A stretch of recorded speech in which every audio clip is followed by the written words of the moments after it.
Assalamualaikum warahmatullahi wabarakatuh. Alhamdulillah bisa bertemu kembali untuk pembahasan kita mengenai library NumPy. Sebelum kita membahas mengenai library NumPy, kita terlebih dahulu membahas induknya. Induk dari NumPy sendiri adalah Python. Nah, kita tahu bahwa Python sebagai bahasa pemrograman yang cukup terkenal, yang kemudian banyak digunakan pada proses pengembangan machine learning, data scientist maupun data miner. Nah, apa sih yang menjadi kelebihan dari Python ini sehingga dia menjadi idola di tengah pemrograman, ya, dunia pemrograman? Yang pertama, gratis dan instalasinya mudah. Gratis, gretongan, kita bisa dapat di mana saja ya sepanjang kita terkoneksi dengan internet. Nah, kita bisa mendapatinya dari situs resminya.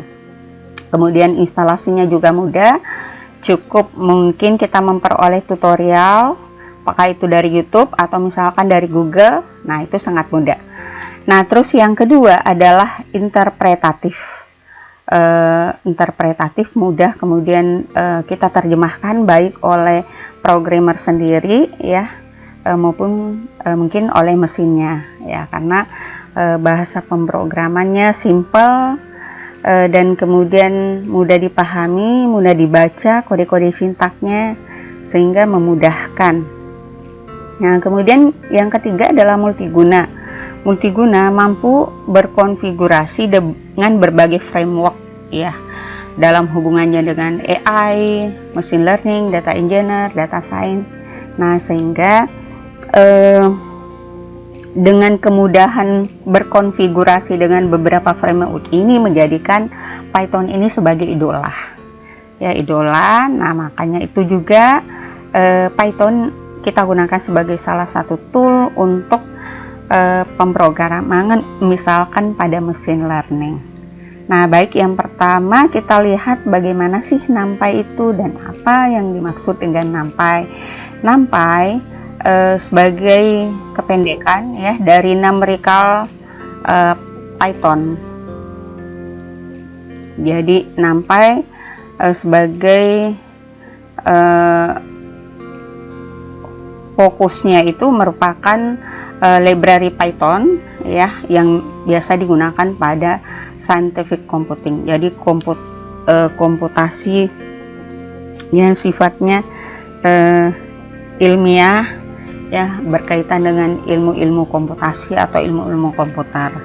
Nah, kemudian kelebihan dari NumPy ini karena dia membentuk dimensi yang cukup banyak ya, sejumlah objek dalam dimensi array. Kemudian dia juga mirip list pada Python, tetapi keunggulannya itu dibandingkan list dari Python sendiri adalah dia membutuhkan konsumsi memori yang lebih kecil dan runtime-nya lebih cepat. Karena konsumsi memorinya lebih kecil sehingga waktu eksekusinya itu menjadi lebih cepat. Nah, itu sekilas mengenai NumPy. Nah, baik, untuk lebih merekatkan hubungan kita dengan NumPy, kita masuk saja pada penggunaan NumPy. Sebelum kita lanjut pada beberapa fungsi-fungsi NumPy, kita harus terlebih dahulu melakukan impor NumPy-nya sendiri ya. Kita mengimpor setelah diinstal, kemudian kita impor gunakan library NumPy-nya untuk decodingan kita. Jadi setiap kali kita hendak menggunakan NumPy ya, library NumPy berarti harus selalu diimpor. Impor NumPy as np.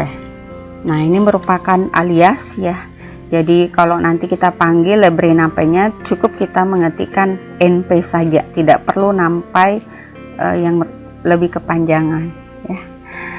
Kemudian shift enter. Berikutnya kita coba melihat list ya. Di sini list tanpa NumPy. Misalkan kita namakan list, kemudian kita berikan nilai pada list ini 1, 2, 3, 4, 5 ya. Nah, ini merupakan list. Nah, kita lihat outputnya shift enter 1 2 3 4 5. Nah, kemudian kalau kita mau melihat tipe datanya apa, type list. Kita melihat tipe data dari variabel list ini adalah list, jadi datanya adalah list.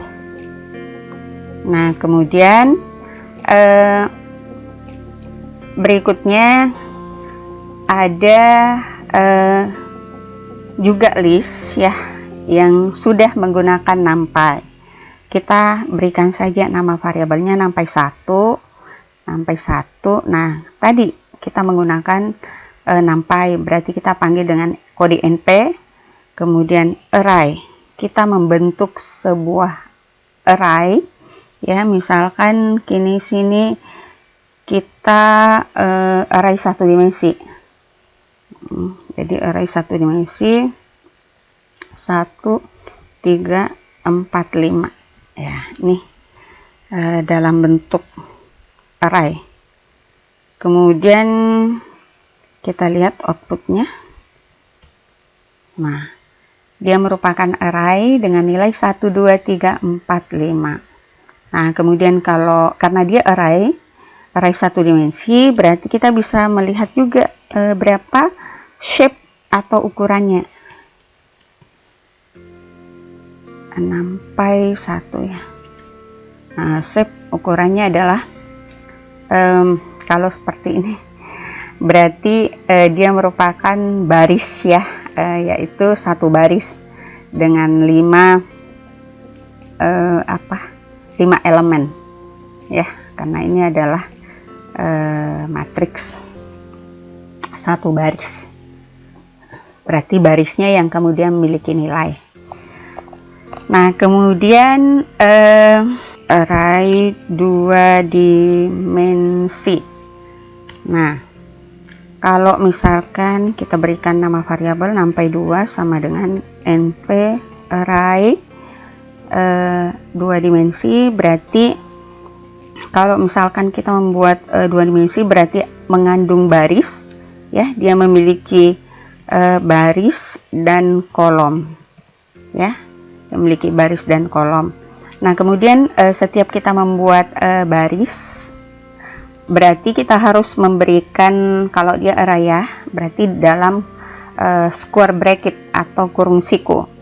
Nah, berapa baris yang akan kita bentuk, berarti sekian pasang kurung siku yang harus terbentuk di luar kurung siku sebagai pembuka penutupnya ya. Berarti misalkan kita membentuk 2 baris ya, berarti 2 pasang kurung siku. Akan kita isi 1 2 3 4 5 6. Nah, berarti kita sudah membentuk sebuah array ya dengan nama variabel NumPy2 yang memiliki nilai 1 2 3 pada baris pertama, kemudian baris keduanya 4 5 6. Kemudian dia memiliki 3 kolom, yaitu kolom pertama, kolom kedua, kolom ketiga. Jadi sama ya. Baris kedua juga demikian, kolomnya akan sama. Nah, kita jalankan. Nah, ini kalau misalkan dia dalam bentuk array baris kolomnya. Nah, ini adalah baris pertama, kemudian ini adalah baris yang kedua. Oke, kemudian di sini 2 baris. Selanjutnya di mana sih mungkin ya kita bisa melihat tipe data dari NumPy2 ini? Tipe datanya type dalam kurung ini kodenya ya. Nah, jadi dia merupakan array dari NumPy. Array dari NumPy karena di sini kan dia arraynya ini apa istilahnya, dimensinya itu lebih dari 1 ya.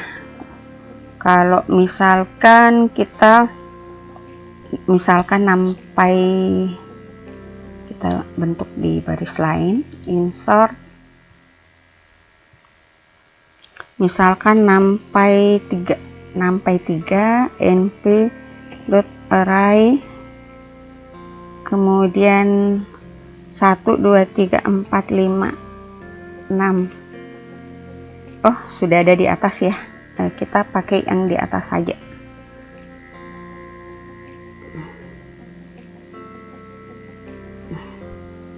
Misalkan nampai 1. Nah, nampai 1 ini kita mau melihat tipe dari nampai 1. Tipe datanya apa? Shift enter. Nah, jadi sama ya, dia juga merupakan array dari NumPy yang menggunakan library NumPy. Oke. Nah, kemudian kita masuk, oh ya, ini yang hendak saya jelaskan, apa sih perbedaan antara array dengan list ya. Kalau secara teori list ini ya, ini kan list ya, list dikatakan sebagai sejumlah kelompok, sejumlah nilai ya, yang sifatnya mutable, kemudian juga bisa diindeks, bisa diakses melalui indeksnya. Mutable itu artinya dia bisa diubah, nilai yang ada di dalam list ini kemudian bisa diubah 1 2 3 4 5 6. Kemudian kalau misalkan kita mau menambahkan lagi, nah itu boleh. Perbedaan antara array dengan list. Nah, contohnya misalkan ini ya, enggak, ini kan ada list. Kita coba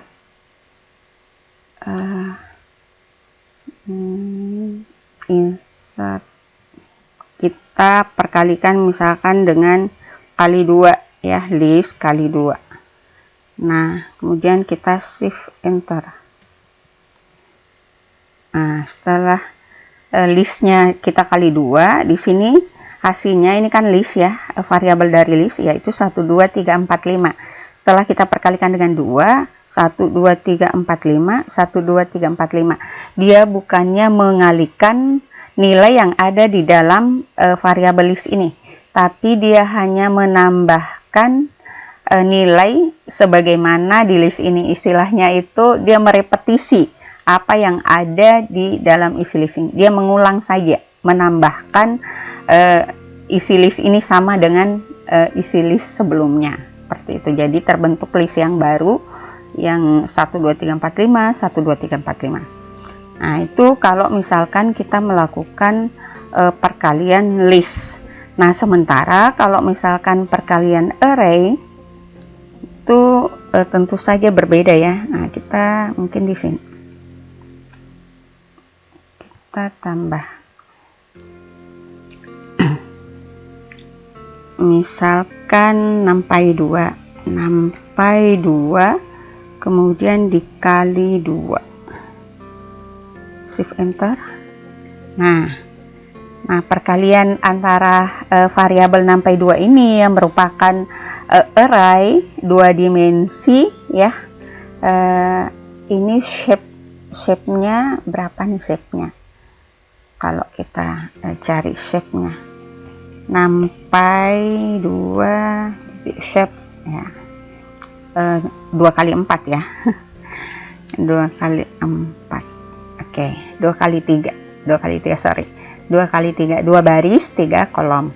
Nah, berarti hasil perkalian NumPy 2, variabel NumPy 2 dikali 2, berarti dia akan mengalihkan antara elemen-elemen di baris pertama dengan baris kedua untuk semua kolomnya ya. Pada variabel NumPy 2 ini, misalkan 1 dikali 2 hasilnya 2, 2 kali 2 hasilnya 4, 3 kali 2 hasilnya 6, kemudian 4 kali 2 hasilnya 8, 5 kali 2 hasilnya 10, 6 kali 2 hasilnya 12. Jadi terdapat proses mengalikan ya jumlah antara elemen di elemen matriks atau elemen array yang ada di variabel NumPy 2 ini itu diperkalikan sebanyak 2 kali. Nah, berbeda kan tadi yang list. Yang list dia justru melakukan repetisi list, dia tambahkan list yang sebelumnya, dia tambahkan lagi, berarti menjadi 2 kali isi list dari sebelumnya. Itu. Nah, kemudian ada juga namanya arrange.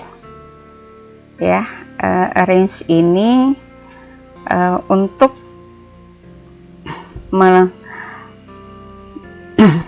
membangkitkan suatu angka yang berada pada rentang tertentu. Nah, kemudian misalkan kita berikan nama variabel NumPy 3. NumPy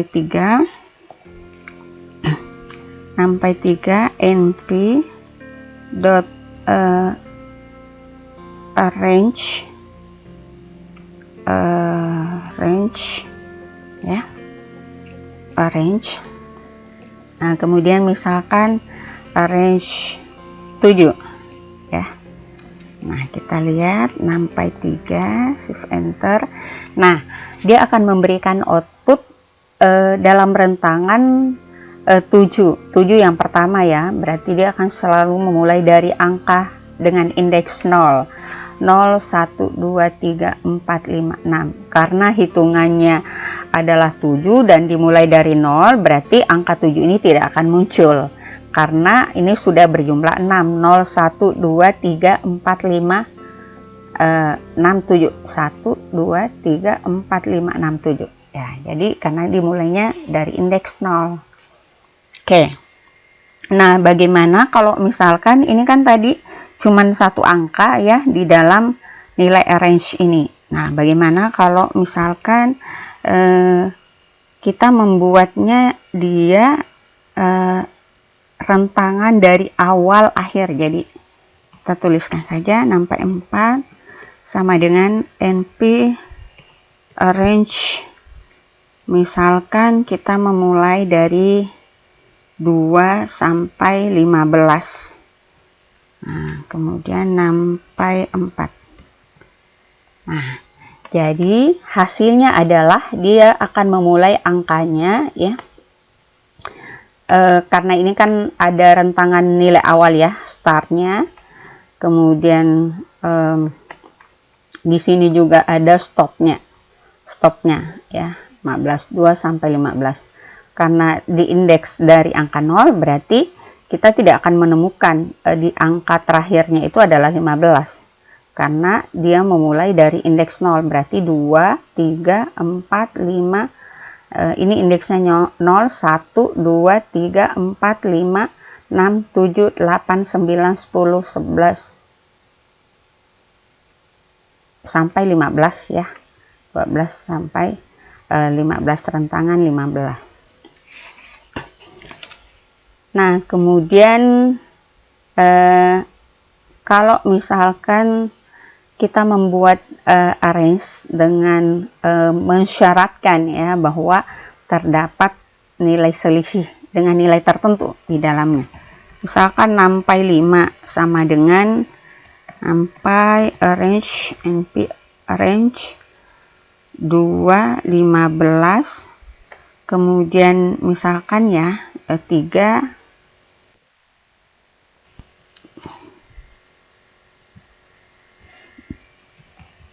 NumPy 5, shift enter ya. Jadi dia akan memberikan nilai dengan rentangan 2, 5. Ini ada 3 ya. Jadi ini adalah nilai startnya, nilai stop, kemudian selisih antara nilai di indeks awal dengan indeks berikutnya, kedua dan seterusnya itu adalah 3 dan sama ya, berimbang. Misalkan 2 tambah 3 5, 5 tambah 3 8, 8 tambah 3 11, 11 tambah 3 14. Nah, tuh. Kalau misalkan di sini 4. Bisa nggak ya? Kita coba. Nah, ini 4, 2, 6, 2 tambah 4, 6, 6 tambah 4, 10, 10 tambah 4. Masih, ya, masih memungkinkan. Kalau misalkan 7, bisa juga ya. Kalau 8, 2 tambah 8, 10. Nah, setelahnya itu kan sudah lewat ya. Nah, dia sudah tidak update. Nah, itu untuk NP arrange dengan nilai start, nilai stop, dan nilai selisih antara nilai dalam range tersebut. Nah, ada juga yang namanya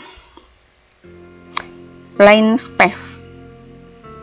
Kita lihat 6 sama dengan NP line space. Line space misalkan kita mulai dari 0 sampai 20, kemudian dibagi 10, sampai 6. Jadi line space ini merupakan library yang digunakan ya, fungsi yang digunakan untuk menampilkan nilai dalam rentang 0 sampai 20, kemudian dia membagi 10 ya, rentangan ini sama rata ya, dia membagi 10. Kalau misalkan ini bagi 10, berarti ada 10 elemen yang ada di sini. 1, 2, 3, 4, 5, 6, 7, 8, 9, 10. Kalau misalkan kita bagi 5, saya jadi jumlah elemen yang ada di sini dengan indeks sebanyak 5 juga. Kalau misalkan 8 misalkan, nah berarti ada 8 juga. 1, 2, 3, 4, 5, 6, 7, 8. Intinya ini merupakan faktor pembagi dalam rentang antara 0 sampai 20 secara sama rata. Dia bagi sama rata. Jadi nilai antara nilai indeks pertama dengan indeks yang kedua itu adalah sama. Ya. Berikutnya kita menggunakan fungsi zeros. Nah, fungsi zeros ini merupakan fungsi untuk membuat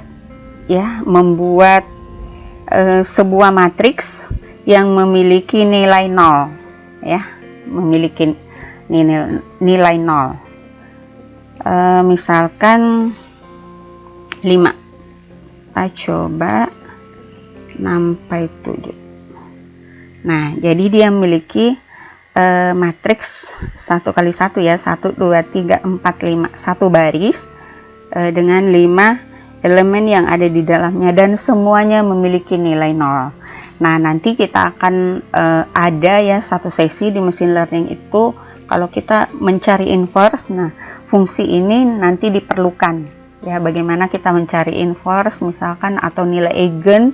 Nah, fungsi zeros ini akan diperlukan. Nah,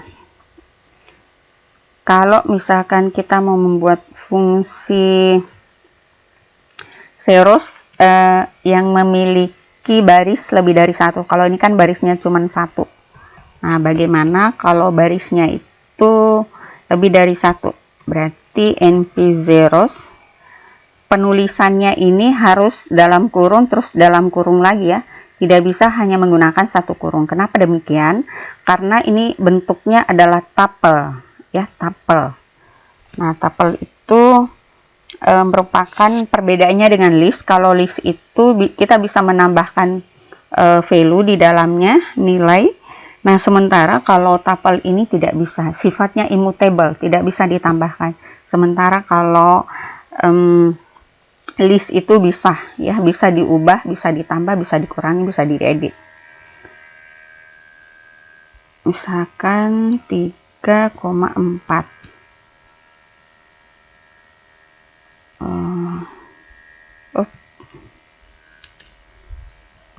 sampai 8.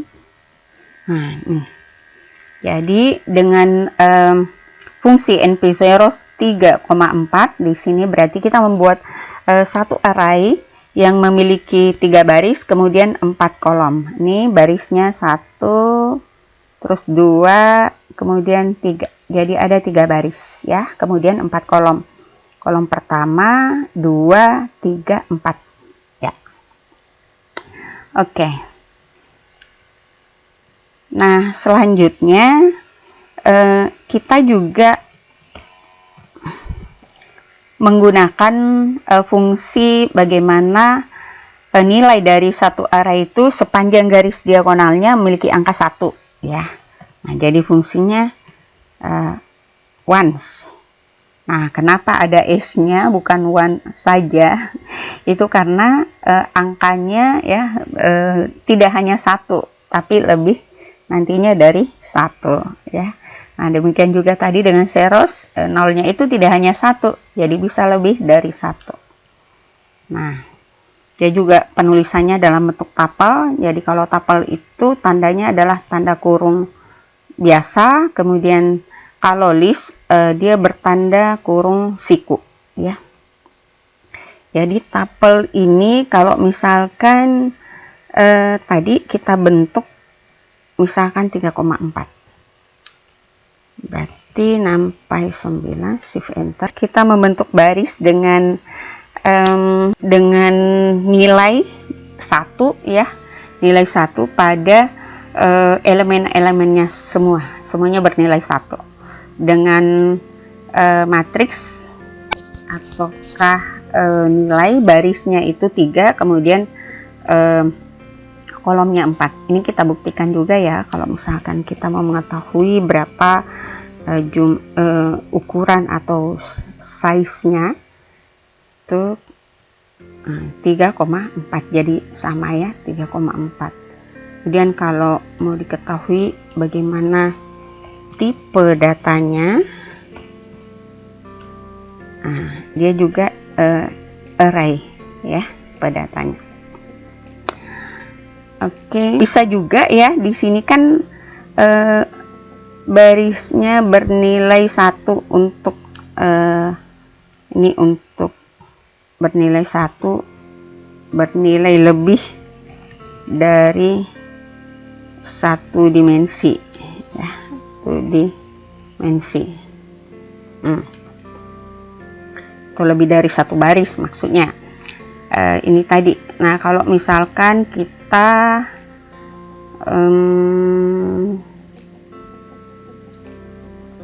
membuat sampai 10 sama dengan matriks ones dengan hanya misalkan 7 ya, berarti sampai 10 ya sama sih. Nah, intinya dia yang terbentuk itu adalah sebuah matriks dengan elemen semuanya bernilai 1 dan 1 baris. Jadi hanya 1 angka di sini. Nah, kalau 1 angka berarti hanya 1 baris saja. Kalau misalkan kita kasih seperti ini, ya, intinya juga sama ya. Array juga kalau misalkan seperti ini. Salah. Array juga ya, karena memang cuma 1 nilai yang terbentuk. Kalau misalkan 2, nah berarti dia terhitung lebih dari 1 sebagai tupel. Jadi harus 2 kurung kalau seperti ini ya. Nah, sudah ada baris, ada kolom. Nah, sekarang kalau misalkan kita mau membentuk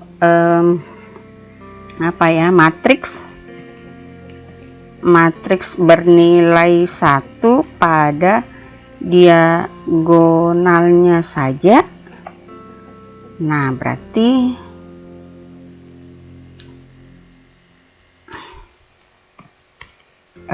sampai 11 sampai .i ya, i misalkan 3,4. sampai 11. Nah, error. Kenapa error? Karena tidak simetris ya. Coba kita lihat di sini apa katanya. Sampai 3,4. Pesannya tapel tidak diinterpretasikan sebagai integer. Coba. Bisa ya. Jadi persoalan penggunaan kurungnya. Kalau tadi itu kalau dia berkurung 1, nah berarti dia kalau dia 1 kurung berarti dia bernilai integer biasa. Nah sementara kalau 2 kurung berarti tapel. Dia tidak bisa mendefinisikan nilai tapel sebagai diagonal pada ininya ya. Nah ternyata uniknya juga untuk fungsi i ini meskipun baris dengan kolomnya itu tidak simetris, artinya kalau barisnya 3 berarti kolomnya juga 3, nah tetap dia memberikan nilai, tetap tampil nilainya meskipun dia tidak simetris. Nah ini misalkan 3, nah, kan lebih cantik kalau seperti ini, shift enter. Nah itu kan jadi semuanya. Nah ini yang umumnya digunakan misalkan pada saat proses pencarian kovarian matris, kemudian inverse. Nah ini butuh nilai-nilai seperti ini, eigen.